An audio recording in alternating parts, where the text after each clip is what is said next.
Poultry waste, poultry litre याचं व्यवस्थापन जर तुम्ही नीट नाही केलं, जर त्याकडे दुर्लक्ष केलं किंवा ती व्हॅल्युएबल गोष्ट नाही असं समजून जर तुम्ही टाळलं त्या काही गोष्टी, तर काय दुष्परिणाम होतो चला दाखवतो.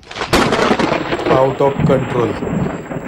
किती राडा झाला असेल समजून घ्या. तुम्ही काहीही टाका, याला कंट्रोल नाही.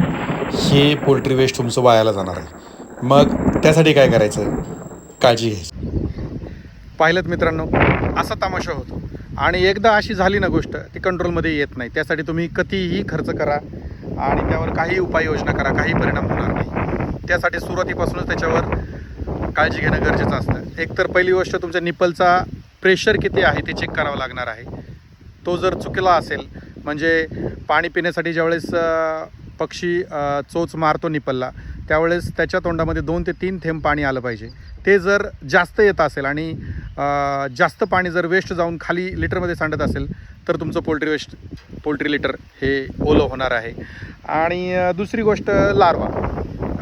पावसाळ्यामध्ये हे प्रमाण जास्त असतं. काही फार्मला कंट्रोलच होत नाही, काही ठिकाणी उन्हाळ्यात किंवा तिन्ही ऋतूमध्ये हे कंट्रोल होत नाही. अशा वेळेस काय करावं लागतं, त्याच्यावरती चुना मारणे किंवा ब्लिचिंग पावडर मारणे किंवा औषधांचा अतिरिक्त वापर, ह्या गोष्टी कराव्या लागतात. मग त्या परिणामाने अमोनिया लोड कमी करण्यासाठी बऱ्याचशा गोष्टी केल्या जातात. जसं लार्वाला प्रॉब्लेम होणार आहे, तसंच पक्ष्यांनाही त्या औषधांचा परिणाम होत असतो. त्यासाठी सुरुवातीपासूनच व्यवस्थापन ठीक असायला हवं. सर्वप्रथम पक्षी लूजशीट करतोय का, म्हणजे त्याचं ड्रॉप व्यवस्थित आहे का, हे पाहणं गरजेचं असतं. रेडी फीडला हा प्रॉब्लेम आल्यानंतर शक्यतो लवकर सॉल्व्ह होत नाही.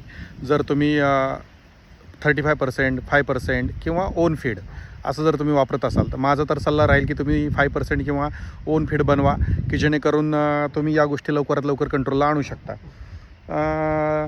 या लार्वा ज्या तयार होतात, म्हणजे माशांची आळी, त्याचा कोश तयार होऊन पुन्हा माशा होणं, हे कंट्रोल, त्याची सायकल असते, ती कंट्रोलमध्ये येणं गरजेचं असतं. तुम्ही माशा झाल्या म्हणून माशांवरती फवारणी करताल, बरोबर, माशांचं प्रमाण तेवढं 4 दिवसापुरतं कमी होतं, पुन्हा माशा येतात, पुन्हा त्या आळ्यांकडून कोश तयार होतो, कोशातून माशा तयार होतात. ही सायकल सतत चालू राहते. ती कंट्रोलमध्ये येण्यासाठी तुम्हाला लार्वा, जी सुरुवातच तयार जी होते ना, त्याच्यासाठी फीडमध्ये लार्वा बॅन किंवा लार्वा नील, हे बऱ्याच कंपन्यांचे, 3-4 कंपन्यांची नावं आहेत, त्यांची औषधं तुम्ही जर वापरले, लार्वा बॅन, लार्वा नील, हे जर यूज केलं तर ते फीडमध्ये यूज करावं लागतं. आणि ते सिरियल डोस 7 दिवसाचा करायचा, त्यानंतर पुन्हा महिनाभर करायचं नाही, परत 7 दिवसाचं करायचं, महिनाभर करायचं नाही, ही सायकल ठेवावी लागते.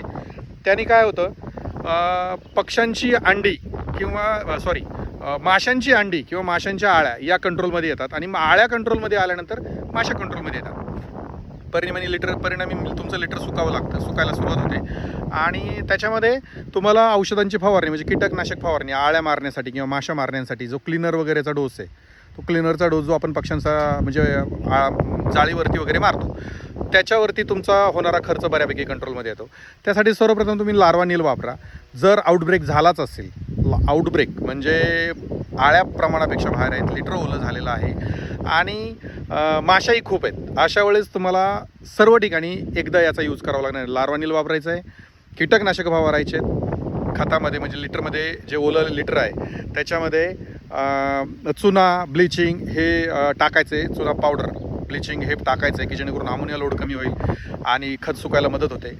आणि याच्या व्यतिरिक्त क्लीनर हे तुम्हाला जाळीवरती जिथं माशा बसतात तिथं फवारायचं आहे. आता क्लीनर फवारताना, विरबॅक कंपनीचं क्लीनर फवारताना एक तर तोंडाला आणि डोळ्यावरती चष्मा वापरणे, नाकावरती रुमाल बांधणे, आणि हे फवारण्याची वेळ ही संध्याकाळची असते.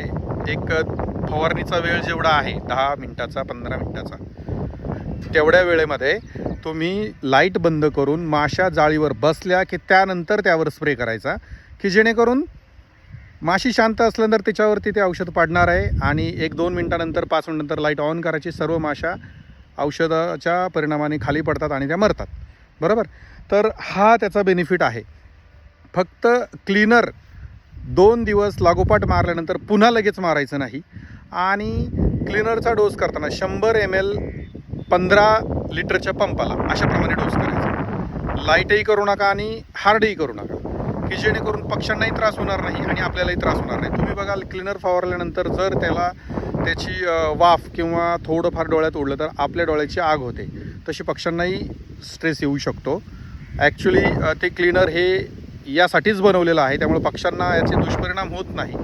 पण थोडाफार स्ट्रेस पक्ष्यांना येऊ शकतो. तो टाळण्यासाठी शक्यतो डायरेक्ट पक्ष्यांवर स्प्रे होणार नाही याची काळजी घ्यायची. पक्ष्यांना काहीही होणार नाही मित्रांनो, मी वापरलेलं आहे, पक्ष्यांना काही होत नाही. पण जर आपल्याला त्या स्प्रेचा जर त्रास होत असेल तर पक्ष्यांनाही नक्कीच होणार आहे. त्यामुळे तुम्ही त्या गोष्टी टाळा. आणि माशांपासून, आळ्यांपासून कसं सुटका घ्यायची ते बघा. आता सर्वप्रथम हे झालं आउटब्रेक झाल्यानंतर किंवा प्रिकॉशनमध्ये.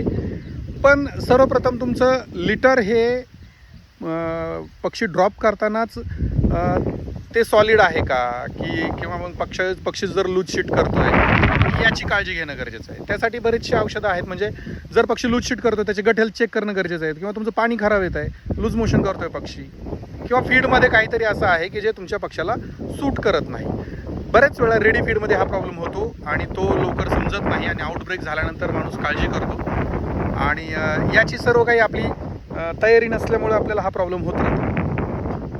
त्यासाठी ओन फीड असणं खूप गरजेचं आहे. ओन फीड बनवल्याने काय होतं, बऱ्याचशा गोष्टी आपल्या कंट्रोलमध्ये येतात. वेळच्या वेळी मेडिसिन आपण त्यात ॲड करू शकतो. टॉक्सिन बाइंडर, ॲसिडिफायर, लिव्हर टॉनिक हे फीडमध्ये ॲड करू शकतो. हे झालं टॉनिकच्या गोष्टी. आता लार्वा बॅन हा त्यात ॲड करताना तुम्हाला रेडी फीडला लार्वा बॅन ॲडच करता येणार नाही. त्यामुळं तुमच्यासाठी हे फायद्याचं आहे की तुम्ही रेडी फीड न वापरता तुम्ही ओन फीडकडे जा.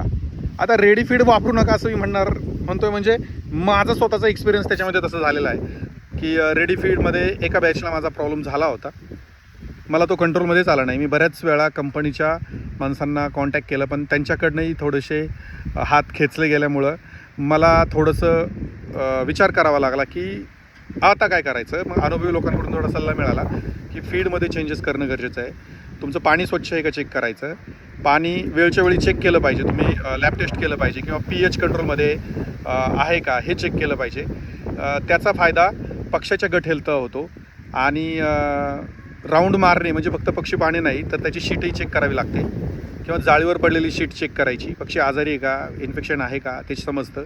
बऱ्याच वेळा शीट हाताने तुम्हाला हातात घेऊन किंवा पेपरवर घेऊन ते बोटाने अशी चोळून पाहावी लागते, किंवा ते खरंच सॉलिड आहे का, की पडला की सपाट शेणासारखं सपाट पातळ शेण पडतं आहे तेही चेक करावं लागतं.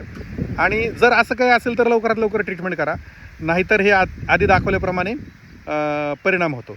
आता माझ्या सगळ्या शेडला सेम कंडिशन 5% ओन फीड आहे. माझ्या सगळ्या शेडचं वेस्ट, पोल्ट्री वेस्ट हे सॉलिड आहे.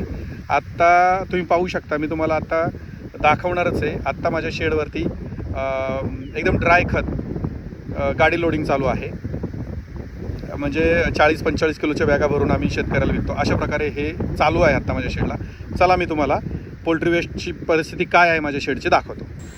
हे अशा प्रकारचं पूर्ण ड्राय खत आहे. कुठेही तुम्हाला ओलावा दिसणार नाही. पूर्ण ढेकळासारखं खत आहे. खोरं मारलं तर ढेकळे निघतात आणि बॅगमध्ये आम्ही ते भरतो आणि असंच शेतकऱ्याला लोडिंग करून देतो. तर तुम्हाला जी मी आत्ता पोल्ट्री लिटरच्या संदर्भात जी काही माहिती दिली ती तुम्हाला कशी वाटली मित्रांनो, कमेंट करून सांगा.